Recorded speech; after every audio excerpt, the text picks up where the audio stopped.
So just whilst we wait for some questions to come in from the audience, start off with some questions from me. So Tom, you started. So first, looking at Indonesia, it's second largest producer of tin in the world. That's really important to the future of the industry. How do you see supply from Indonesia panning out, both short term and long term? Yeah, of course. So I touched on in the presentation, obviously, that we've seen significant supply disruptions in Indonesia this year. So at the start of this, as I mentioned, really caused by an overhaul in the licensing this year, and also an ongoing investigation into past corruption in the mining sector. So we saw at the start of this year exports, no exports at all for the months of January and February.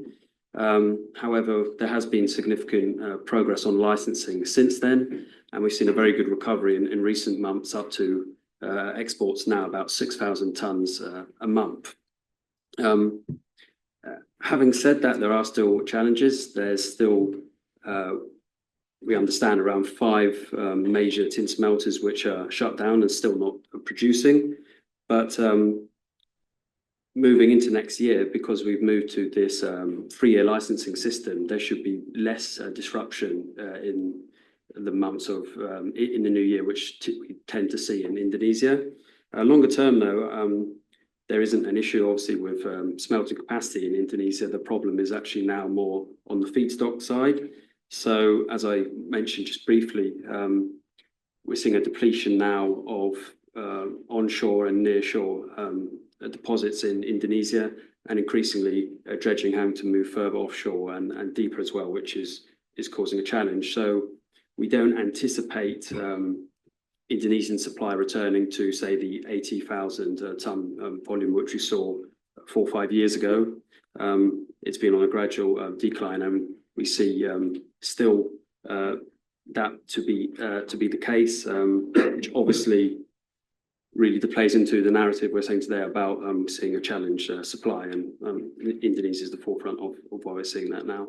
Yeah, thank you, Tom. And you mentioned just capacity there as well. We talk about trying to increase mine supply in the future. How about smelting capacity? Is that going to be a problem for tin in the future? Yeah, so it's a very good question. Actually, there is no issue with smelting capacity currently. There's more than enough smelting capacity.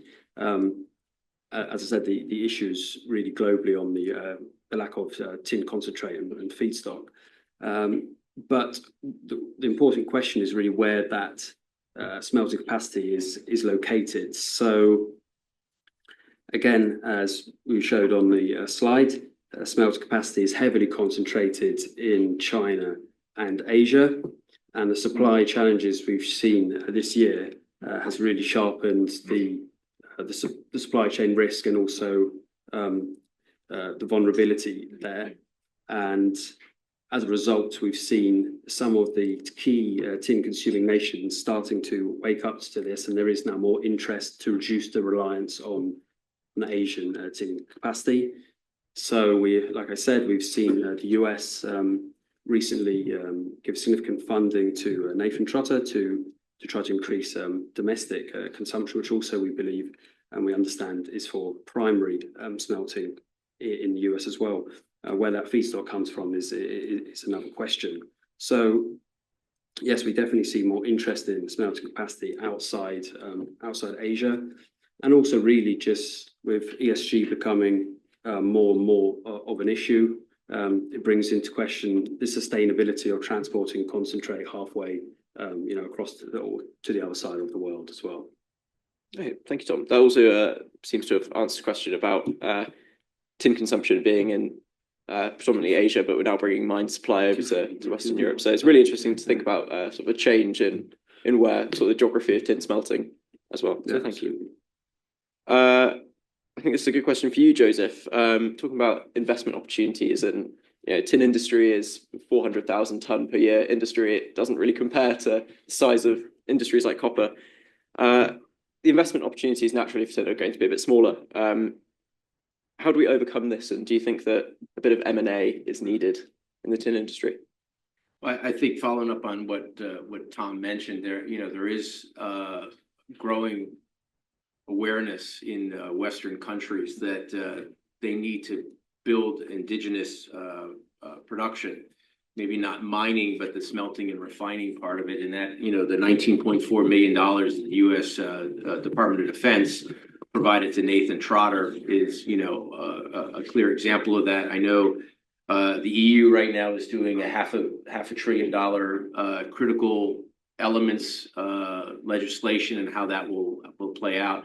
I think on the investment side, when you get a government providing some funding to a company, I think that also then attracts the money on the private side, because it's like in the U.S. we call it the good housekeeping stamp of approval, that the U.S. government says we like this company, we want to invest in it. And I think that will be probably the way forward, is more public-private type partnerships. Again, same thing with going back to what I presented on in the Middle East. If there's private money to go along with the sovereign wealth fund money, I think there's a much higher level of comfort. But again, the issue I think is the small size of the critical metal space. When you take out copper and lithium and the others, the larger markets, and it's going to probably be some kind of amalgamation in some of the investment funds. I know several of the trading houses are really getting into developing their investment arms here, especially in London, and that they're trying to lock in material through investments in the primary producers. Is probably the way that's going to be going. Thank you very much. Question from Mayra about the tin code. So talking about sort of progressive development, when participants are submitting their tin code compliance forms, do they need to be positive on all of the categories to be compliant? So how exactly does it work? So for E&D companies, like, reporting is voluntary, basically. You don't need to have achieved like progress in all the topics that the tin code standard cover. Let's say, for example, we are seeing now E&D companies that are using the tin code as a roadmap, or just having like a roadmap or a checklist of things to develop and work on, like along the year, like while they are developing their project. So you don't need, there is no compliance to the tin code. There is more about like progressing the tin code standards. So if you're interested to reporting, what we basically do is, or companies submit a self-assessment questionnaire, they submit evidence, we pass the evidence to the independent external assessor. He reviews the evidence and just allocate one of the ratings. Again, like the ratings that we have are all about just showing the efforts that companies have. So even if it is something like minimal, we try to note those things in the tin code reports. So it is not necessary for company that they need to already comply or follow or apply or have implemented all the things that we have noted in the tin code, because again, this is about progressive improvement, and we want to promote is encouraging these companies to start implementing the standards that we have noted there. Okay, thank you. And our ESG ITA tin code standards, they aligned with international standards? Yes. So we developed the tin code standard, just considering feedback from our member companies, but we also completed benchmark compared to other standards, international standards, the OECD guidance, the ILO, the International Labour Organization, like requirements from the RRA. As well, and also the ICMM principles. So we are also in the progress to do another benchmark and another update of the tin code next year as well. But yes. Okay, thank you very much. So we've got a few questions here about secondary tin supplies. We talk a lot about mine suppliers, what this conference is about, but secondary does still play an important part in tin supply. So Tom, where do you see secondary going long term? Yeah, so I think as electronic companies and other brand owners face, again, increasing pressure to reach ESG targets, we do see growing focus and importance placed on recycling and secondary production. But again, we only see that at the moment, modelling it, we only see it increasing quite modestly to 2030. An important thing which we're working on as well is looking at getting tin out of e-waste. So currently in our technology team, we're tracking that quite closely as well. Tin's already being recycled out of the copper circuit as well. So these developments will also be very important in the growing increase in secondary production. Okay, thank you very much. I guess the big supply source is Myanmar and Wa State. A bit of a difficult question, but where do you see supply from Wa and Myanmar generally going in the future? Yeah, so I mentioned earlier that we've seen the ban from Wa came in August last year. Actually, the effect of that has been quite minimal up until about April this year because there was a significant stockpiled ore. However, we have seen that, and our understanding is that is now depleted, and as a result, we have seen the shipments from Myanmar to China significantly decrease down to a 12-month low in September, and that is significantly tightening China's feedstock supply and beginning to impact smelter production. There is a rumour that the authorities in Wa are gearing up for a restart in mining actually in December. So I think quite a lot of the talk in the market at the moment, particularly in China, is waiting on that news. We still haven't got it yet, but that is something which I think is anticipated in the market. However, we have said that quite a few times over the last 12 months, so it's quite difficult to predict. And even if that is the case, it would still take at least 3 months for the workers, which are mostly Chinese, to come back across the border to work in Wa. So even if that announcement does come quite shortly, we still expect to see a tightness in China's feedstock supply for at least the next 4 months. Longer term, I think that's a harder question because of the informal nature of the mining there. I think probably a lack of exploration means that the broad trend will be on a stable or slight decline. Okay, thank you very much. Joseph, in your presentation, you mentioned about lots of these funds have a more ESG focus. How is that something that we can communicate in the tin industry to try to attract this investment? Vis-a-vis the funds. Well, I think what you're doing already with the tin code and everything else is definitely a step in the right direction for that. And I think maybe even partnering with some of the investment funds to be able to emphasize the ESG focus of future tin production. I know a lot of them, as on the slide, a lot of the members, the explorers are part of the program. And I think that's probably beneficial going forward. Same thing when talking secondary, secondary in many ways is inherently ESG because you're taking a waste product and moving it into to be able to be reused again. So I think just partnering with organizations such as the ITA for funds would be beneficial. Thank you very much. Tom, again, we have questions about substitution risks. We see tin demand increasing quite substantially in the next few years with new technology. Is there a risk about substitution with other metals? Yeah, I think there's always a risk of substitution. I think I saw a question there which was related to substitution in PV. So this is an important point. And again, this is something we're tracking quite closely at the ITA. And we have started to see that there is thrifting of tin in module production in China. It's too early for us to say exactly what impact that will have. This is mostly centered around the design of the solar panels themselves, meaning that the way they connect uses less tin.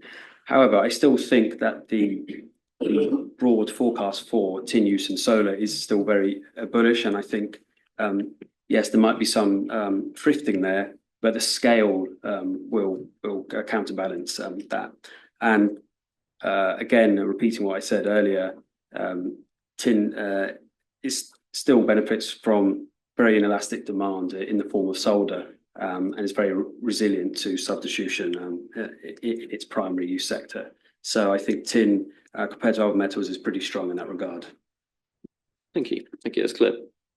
I've got a question here, I'm guessing for Joseph, maybe a bit of a difficult one, but how real is the Abu Dhabi interest in Alphamin, do you think? Good question. I really couldn't really address that, but I kind of what I talked about in the speech. Alphamin is the only, miner in the tin space that is that $1 billion plus cap that's available. Basically, it's publicly it could be purchased versus the government owned ones. So I mean, if I was an advisor to a sovereign wealth fund, I would say look at Alphamin as definitely a potential target because it makes the most sense. If you want to get a large percentage of the tin market in a readily available company, it's basically the only one in town to do. Okay, thank you. Quite a popular question here for Tom. Sorry, Tom again. We have net positioning on LME speculation that has gone from record net long to now effectively net zero, which seems to have dragged the price down. What do you think is the sort of marginal cost? Where do you think the so have we reached a limit for the price? Yeah, it's a good question. What surprised that's come up. So important point to note on that would be that this is not something that's just specific to tin. So across the last month, we've seen net spec positions come down across all the base metals, and I think this is more being driven really by just general bearish sentiment coming into the base metal sector, which is partly also related to some of the macroeconomic uncertainties we're seeing, particularly following the election of Trump and what that necessarily means for tariffs and trade relations, particularly with China. So I think that's more what we're seeing there.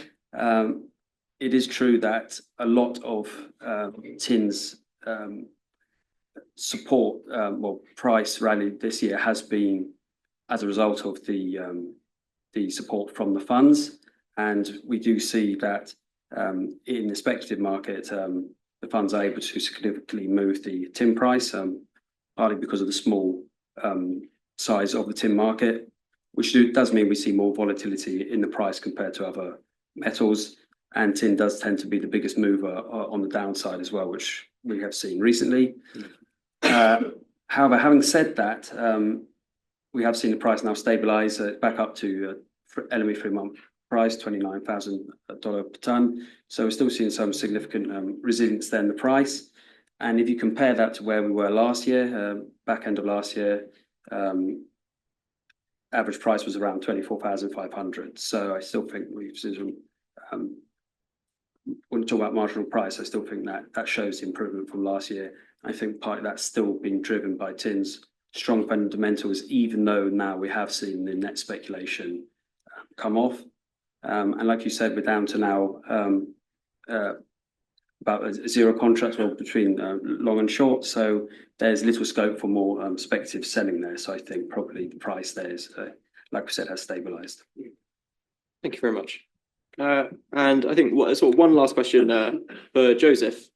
Are there any particular financial incentives from the upper echelons of the sovereign wealth funds to increase the investing in critical metals sort of projects and platforms? Yes, especially for Saudi Arabia, again, because they want to get control of supply, just like United States, UK, or Europe. They want to have the ability to be able to get those metals in to be able to do the production within their country. Just as an aside, one of the goals of Vision 2030 is that 50% of Saudi Arabia's defense procurement is sourced locally. So the more that they control the metals and things like that adds to that percentage. So, and that's just in defense. That's not counting all the other industries. So the more that they're able to invest in it and have an assured supply, the better it is for their economy. Okay, thank you very much. And also, I guess, quite interesting to note as well that tin this week or end of last week has remained on the UK critical minerals list. It's on the Australian list as well as on a variety of lists. So it's really important to highlight that there is recognition about the importance of tin and its criticality as a mineral. So I think we can wrap up the first session there and head to a break. Thank you very much, Tom, Mayra, and Joseph for your presentations. And we will be back at 11:45.